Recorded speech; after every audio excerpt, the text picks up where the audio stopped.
अभी साहब का एक सवाल आया है, बीएलएस इंटरनेशनल पर 400 रुपए के दाम पे इन्होंने खरीदारी कर रखी है, क्या करा जाए इसमें? देखिए ऑलमोस्ट 393 के आसपास चल रहा है। मतलब आपका बाइंग जोन से 6-7 रुपीज नीचे ही है। ऐसा कोई सच नेगेटिव मैं नहीं देख पा रहा हूँ। एक बार एक स्टॉप लॉस मेंटेन कीजिए आप 385 के आसपास।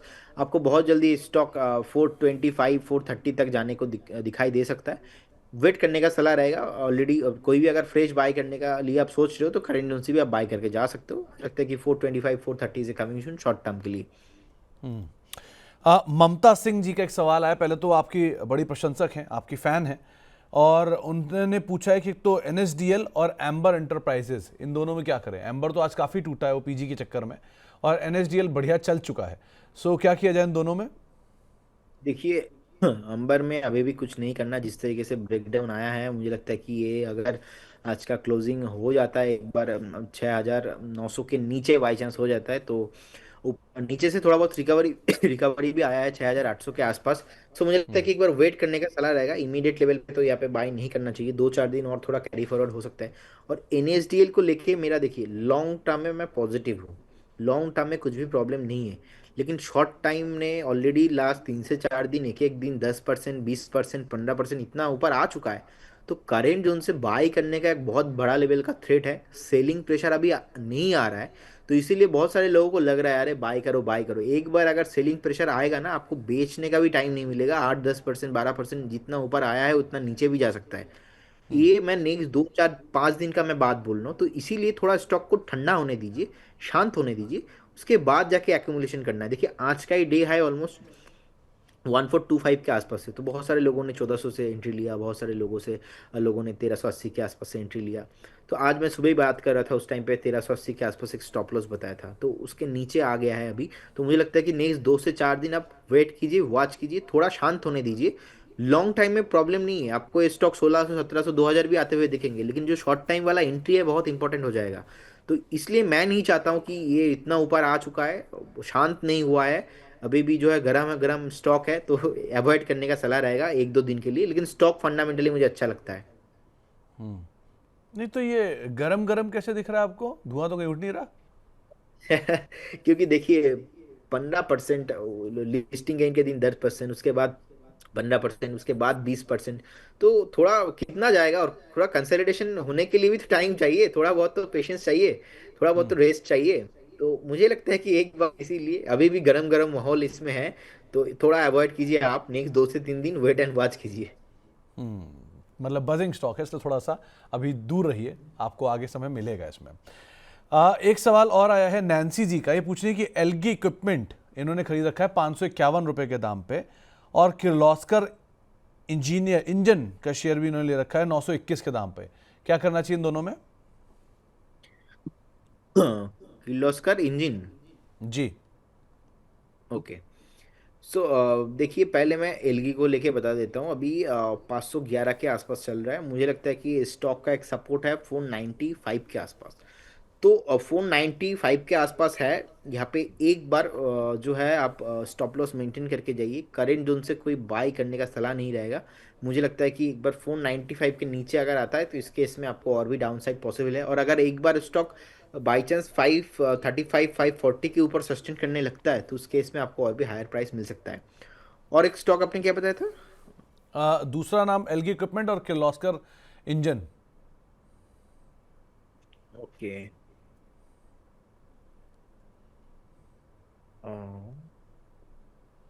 Kindly allow me 2 to 3 minutes. Next बात हाँ करते हैं जी। इसको लेके।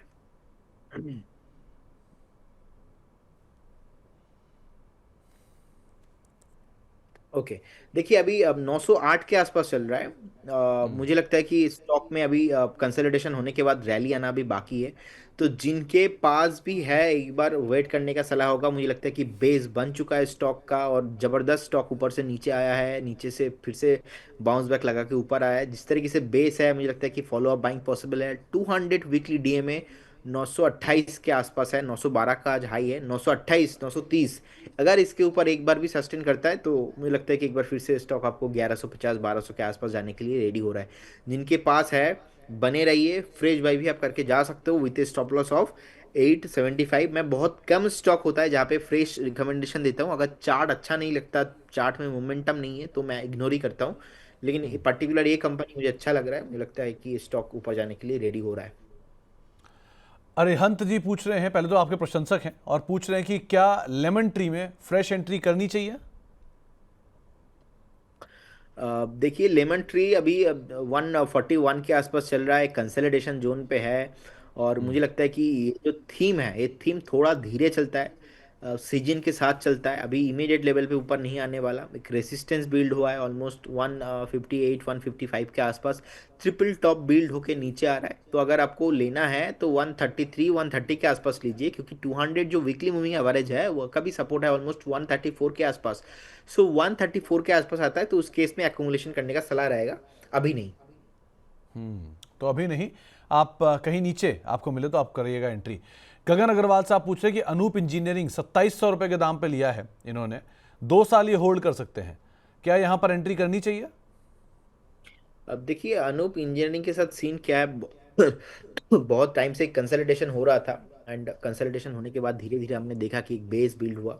लेकिन जो बेस बिल्ड हुआ यहाँ पर भी मैं कंफर्म नहीं हो पा रहा हूँ कि एटलीस्ट बाय करना चाहिए कि नहीं। क्योंकि जिस तरीके से यहाँ पे रैली रहा है, पास्ट में भी थोड़ा बहुत हल्का हुआ है, तो आज का मोमेंटम थोड़ा 1.35% के आसपास पॉजिटिव है। 2300 1 2 3 4 1 2 3 4 5 के 50 के आसपास से चल रहा है। मुझे लगता है कि जिनके पास भी है, अब बने रहिए, कोई इशू नहीं है, लेकिन फ्रेश बाई इस काउंटर पे अभी नहीं करना है। वेट कीजिए, आपका लिए फ्रेश जोन रहेगा 2280 2280 2270 के आसपास आपको बाई करना है, अभी नहीं। अभी मुझे लगता है कि सर यहाँ से ऑलमोस्ट आपको मिनिमम 60 पॉइंट 50 पॉइंट तो नीचे देखने ही वाले हो आप, तो उस केस में एक बार आप एवरेज करके जाइए। जिनके पास अभी है बने रहिए, लेकिन फ्रेश बाई नहीं करना का रेंज उनसे। तो नई खरीदारी 2280 के जोन में कहीं आप करिएगा, अभी नई खरीदारी मत करिए, जिनके पास हैं वो बने रहें, वो ज़्यादा बेटर रहेगा। इसके अलावा एक सवाल आया है क्वालिटी पावर को लेकर, नई खरीदारी का लेवल पूछ रहे हैं शाहनवाज साहब, क्या किया जाए? ये चला भी बहुत है पहले। हाँ, क्वालिटी पावर का तो मैंने कॉल भी दिया था, और मुझे लगता है कि आपको वेट करना चाहिए, पेशेंस रखना चाहिए। स्टॉक आपको 850 860 आते हुए दिखेंगे। वॉलेटाइल बहुत है, आज भी 819 का एक हाई लगाया था, ऊपर से थोड़ा हल्का हुआ है। 750 का स्टॉप लॉस होगा, 796 चल रहा है, 850 और उसके ऊपर मुझे लगता है कि 900 के ऊपर भी पॉसिबल है। सो क्वालिटी पावर में क्वालिटी टाइम दीजिए, क्वालिटी टाइम आप देते हो तो क्वालिटी मुनाफा भी होने का पॉसिबिलिटीज़ है। एक कॉम्प्लीमेंट आया है विशाल जैन साहब का, उन्होंने बोला है कि आपका मतलब मेरा और आपका पॉडकास्ट उन्होंने देखा है, उनको बड़ा पसंद आया है।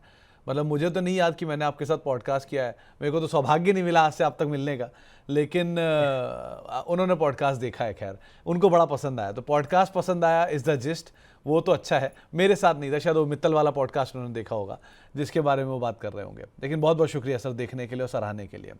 गोदरेज एग्रोवेट पात्रा साहब के पास है 850 रुपए के दाम पर, क्या करें इसमें? देखिए, गोदरेज एग्रोवेट मुझे लग रहा है कि एक बार आपको 795 के आसपास अभी चल रहा है, कंसोलिडेशन होने वाला है। लेकिन ये स्टॉक थोड़ा फंडामेंटली आप देखिए, टेक्निकली देखा जाए तो अभी मुझे लगता है कि ये अभी भी थोड़ा कंसोलिडेशन करने वाला है। जिस तरीके से 795 के आसपास ट्रेड हो रहा है, स्टॉक का 200 डीएमए का सपोर्ट है ऑलमोस्ट 755 के आसपास, तो अभी नहीं चलने वाला। वेट करना पड़ेगा, होल्ड करना पड़ेगा।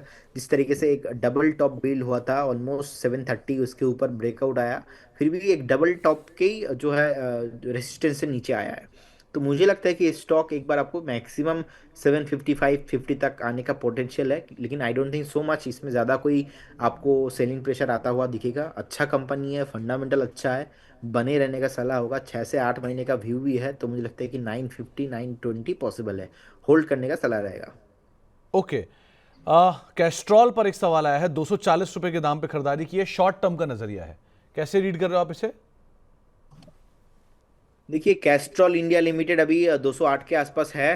एक बार फ्रेश ब्रेकडाउन आया है वीकली बेसिस पे, एक सपोर्ट है ऑलमोस्ट 202 के आसपास।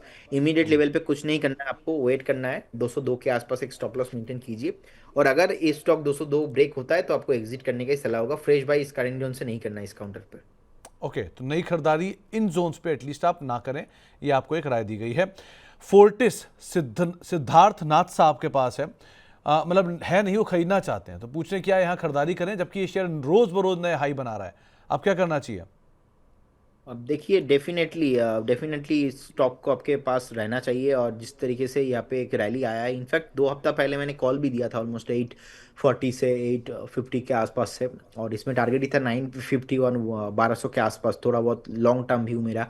सो अभी 900 के ऊपर है, 911 के आसपास है। मुझे लगता है कि डेफिनेटली आप बाय करके जाइए। लेकिन जिस तरीके से ऊपर आ रहा है, एक बार बेटर होगा अगर आपका व्यू शॉर्ट टर्म नहीं होना चाहिए, लॉन्ग टर्म ही होना चाहिए। एटलीस्ट 6-8 महीने का व्यू होना चाहिए, क्योंकि ऐसा हो सकता है कि एक बार ये रैली में आपको एक बार 925 940 तक जाता हुआ दिखे, उसके बाद थोड़ा बहुत फिर से सेलिंग प्रेशर आता हुआ दिख सकते हैं। तो अच्छा कंपनी है, बने रहिए। मेरा टारगेट 1250, 1200 से पहले मुझे लगता नहीं कि स्टॉक रुकने वाला है। बहुत शानदार कंपनी है, और इनफैक्ट मैंने मल्टीपल जगह पे तो इसका कॉल भी दिया है। सो होल्ड करने का सलाह रहेगा।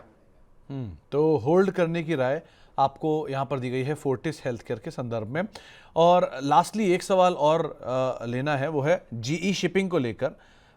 नेहा जी का सवाल आया है, 1050 के दाम पे लिया हुआ है ये शेयर, वैसे ही बड़ा एक लार्ज अंडर परफॉर्मर रहा है, क्या करें इसमें?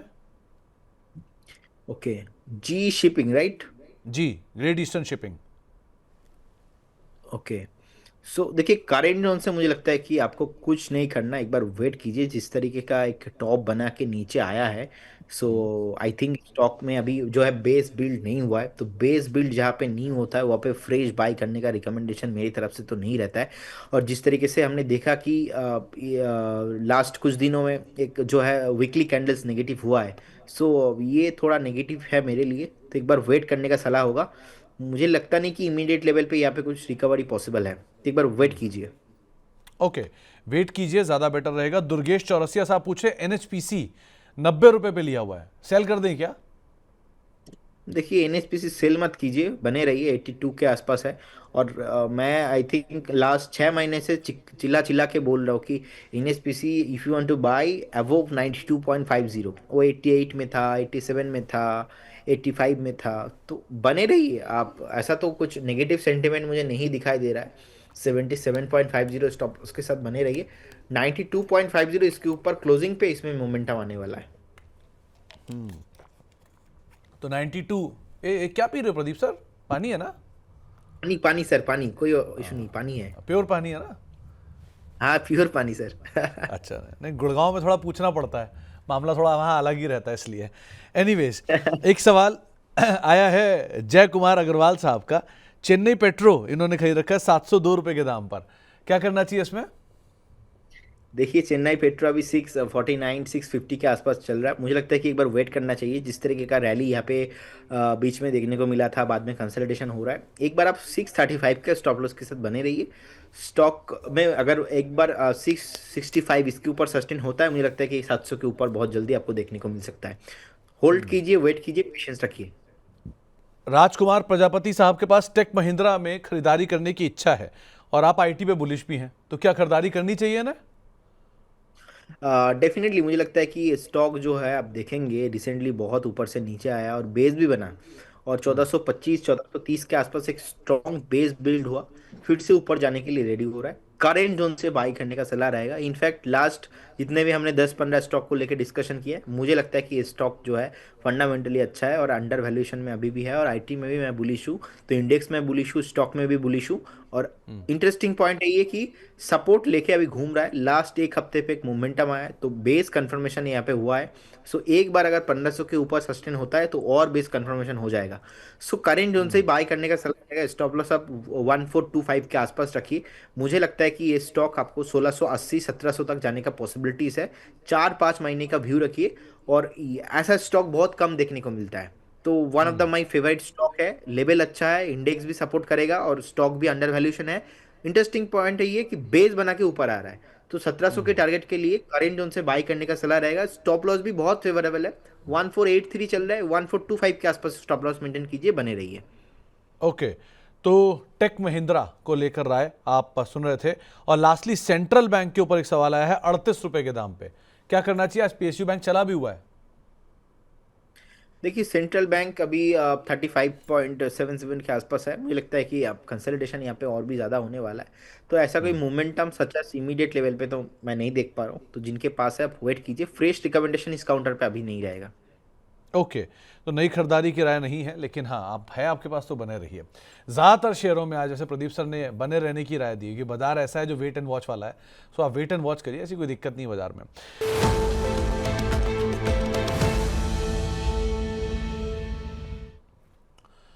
तो प्रदीप सर आज क्या चुना आपने? अब देखिए पीएसयू अच्छा लग रहा है, और पीएसयू में एक काउंटर है जो कि बहुत ही बढ़िया परफॉर्म मुझे लगता है कि करने के लिए रेडी हो रहा है। मैं सुबह इंटरडे में कॉल दिया था, और उसको ही थोड़ा मुझे लगता है कि लंबा टारगेट देना चाहिए। कंपनी का नाम है इंडियन बैंक। इंडियन बैंक मुझे लगता है कि करेंट जोन से आपको बाय करना चाहिए। आप देखेंगे डेली कैंडल पॉजिटिव है, वीकली कैंडल पॉजिटिव है, मंथली कैंडल पॉजिटिव है, और 660 के ऊपर अभी चल रहा है, 666 अभी प्राइस है। मुझे लगता है कि करेंट जोन से आपको बाय करना चाहिए। इसका टारगेट होगा 750। टारगेट होगा 750, और एक स्टॉप लॉस 615 का रहेगा। 615 का रहेगा स्टॉप लॉस, 750 रहेगा मेरा टारगेट। नेक्स्ट 1.5 से 2 महीने का मेरा व्यू है। करेंट जोन से बाय करके जा सकते हो। और आज सुबह भी मैंने कॉल दिया था, वो इंटरडे 1-2 दिन के लिए था, 671 685 के आसपास। नेक्स्ट अगर 2-4 दिन में आता है तो उसमें जो ट्रेडर लोग प्रॉफिट बुक करके आप जा सकते हो। लेकिन जिस तरीके का चार्ट पैटर्न है, जिस तरीके का यहाँ पे एक मोमेंटम आ रहा है, और अगर पीएसयू में रैली आता है, तो मुझे लगता है कि इंडियन बैंक बहुत ही सस्टेनेबल कंपनी है, क्योंकि डेली वीकली मंथली तीनों चार्ट, तीनों टाइम फ्रेम में मुझे अच्छा लग रहा है। तो एक बार करेंट जोन से आप बाई करके जा सकते हो। तो इंडियन बैंक में खरीदारी करेंगे। 750 रुपए का टारगेट रहेगा, 615 का स्टॉप लॉस मेंटेन करें। पहले भी कॉल दी 680 के आसपास, लेकिन 680 के टारगेट के लिए, लेकिन वहां मीडियम टर्म के लिए आप प्रॉफिट बुक कर सकते हैं। लॉन्गर ड्यूरेशन ऑफ टाइम के लिए आप 750 के लिए इसको होल्ड कर सकते हैं। प्रदीप सर, आप कार्यक्रम में शामिल हुए, आपका बहुत बहुत शुक्रिया। जाने से पहले कोई disclaimer? Thank you so much Sumit ji. And देखिए, investment in securities market subject to market risk. कोई भी स्टॉक्स में अगर आप इन्वेस्ट कर रहे हो, काइंडली आपका जो पर्सनल फाइनेंशियल एडवाइजर है उनसे सलाह लेके कीजिए। बहुत सारे stock during the session discussion हुआ है, कोई भी स्टॉक्स मेरा पोर्टफोलियो में नहीं है। No conflict of interest from my side and my company side. हो सकता है कि जो हमारे पेड मेंबर्स है, प्रीमियम मेंबर्स है, क्लाइंट्स है, उनके पास हो सकता है। और स्टॉक मार्केट में कुछ भी गारंटी नहीं होता, पास्ट परफॉर्मेंस फ्यूचर में रिफ्लेक्ट नहीं होता। तो आप एक बार खुद से स्टडी करके इन्वेस्ट कीजिए। बहुत बहुत धन्यवाद सुमित जी आपको। ओके प्रदीप सर, बहुत बहुत शुक्रिया, और उम्मीद है आपका गुड़गांव का या गुरुग्राम का स्टे जो है वो बढ़िया रहे और तबीयत खराब ना हो। मौका पड़ेगा तो आपसे ज़रूर मुलाकात होगी, लेकिन ध्यान रखिएगा अपना, आपकी तबीयत थोड़ी बेटर करिए ताकि और बढ़िया एनर्जी के साथ आपसे हम दोबारा वापस मुलाकात कर पाएँ।